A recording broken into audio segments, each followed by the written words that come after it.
Hi, and welcome. If you are watching this, there is probably a good chance that you already know a lot about yourself. You identify in some way as a type A, perfectionist, or high achiever. But information really isn't your problem. What's missing is implementation and the awareness that there's actually an alternative way to exist without the constant pressure. What's important to know is that your life can be successful without you pushing this hard, without you burning out consistently, or living inside anxiety and freeze that has become your absolute baseline. I'm going to walk you through all the areas that I had to make changes in shifting my own maladaptive perfectionism, and I want to highlight the ways of changing and the ways of changing your beliefs so that you walk away with something real to ruminate on and start applying in your everyday life. Through this series, I want to make something really, really clear though. This work can be done on your own, but it's enhanced by somebody who has the experience, who speaks the language, who knows exactly where you're coming from. Because when you're a perfectionist, when you're feeling alone or isolated in this, it doesn't really go away after just learning about it. Over the next 6 episodes, I want to give you a different kind of awareness and something you can actually start using today. I'm going to tell you why I'm one of the most qualified people to be talking to you about this, and it's not just because of my credentials, it's because I have literally lived it. In case we've never met before, my name is Nichole Coyne. I am a licensed clinical therapist. I am a former medical social worker. I am a group practice owner, and I'm a coach for high achievers and perfectionists. I have been around death and dying my entire career. But in 2019, I lost 7 people back to back, very close to me. I had to make an enormous shift in how I was functioning because my grief and my perfectionism could not stay in the same room together. Everybody around me assumed that I had it figured out. And as a perfectionist and a high achiever, nobody puts that standard on themselves harder than we do or than I did. But grief doesn't follow a linear path. It does what it wants. And perfectionism wants everything wrapped up in a perfect bow with a clear structure. Those two things are not compatible. After my own losses, I was unknowingly experiencing the effects of an autoimmune condition that caused significant impairments for me. And then COVID hit. I was working in the medical system where I felt completely burnt out and unsupported. So I did what every high-achieving perfectionist does. I built a business to work for myself, which brought on a whole new set of challenges, truly.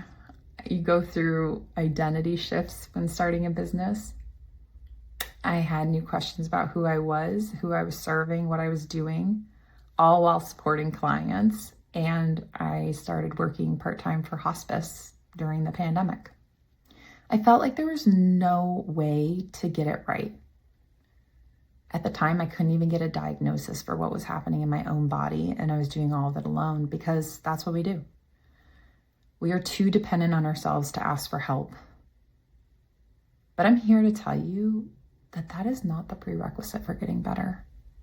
A lot of perfectionists think perfectionism is their coat of armor, like it's protecting them, helping them grow, making them achieve more.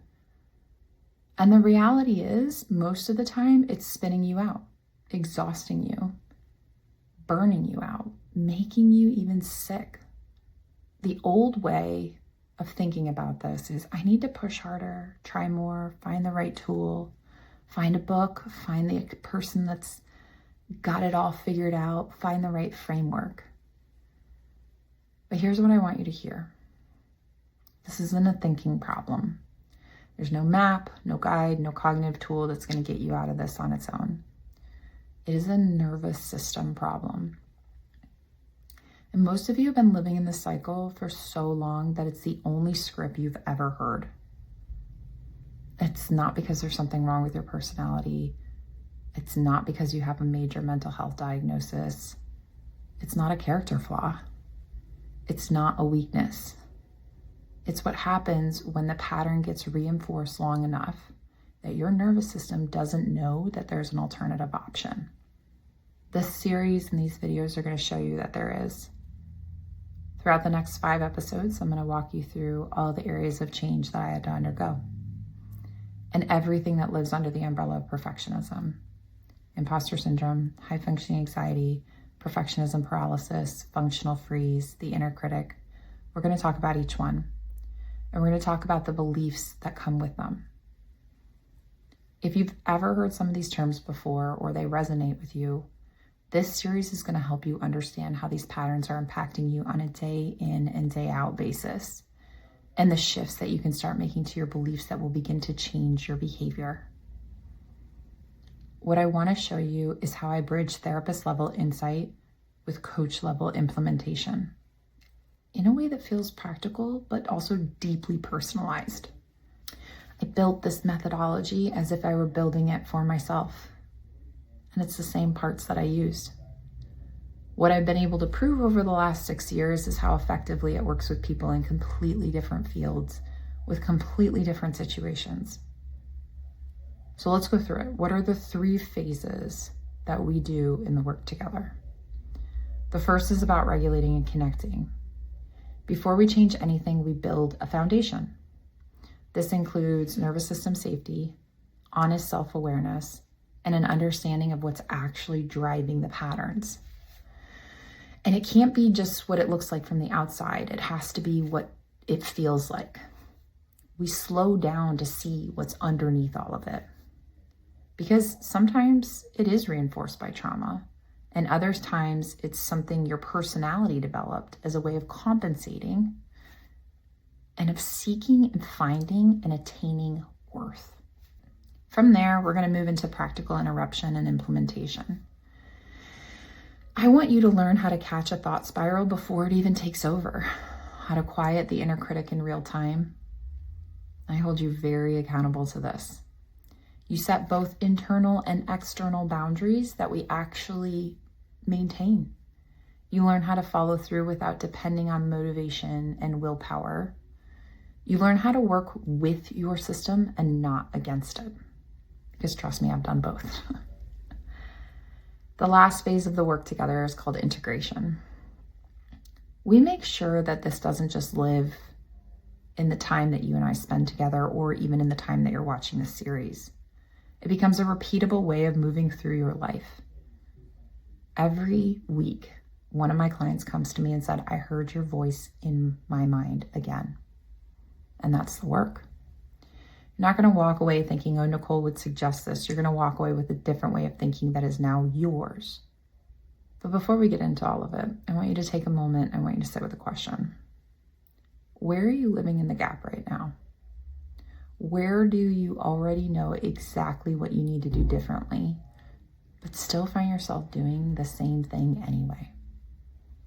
Where do you know your perfectionism is impacting you in a way that isn't serving you anymore? And if you had the feeling that you could just make the shift, you would. Even in asking that question right now, I want you to notice what's coming up in your body, because perfectionists live from the shoulders up.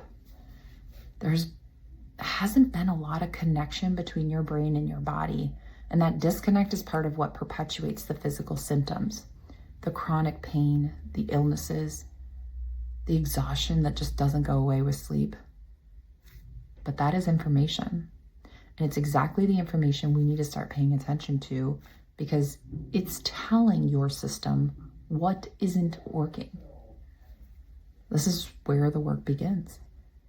In the next episode, I'm going to talk to you about the pressure that never turns off.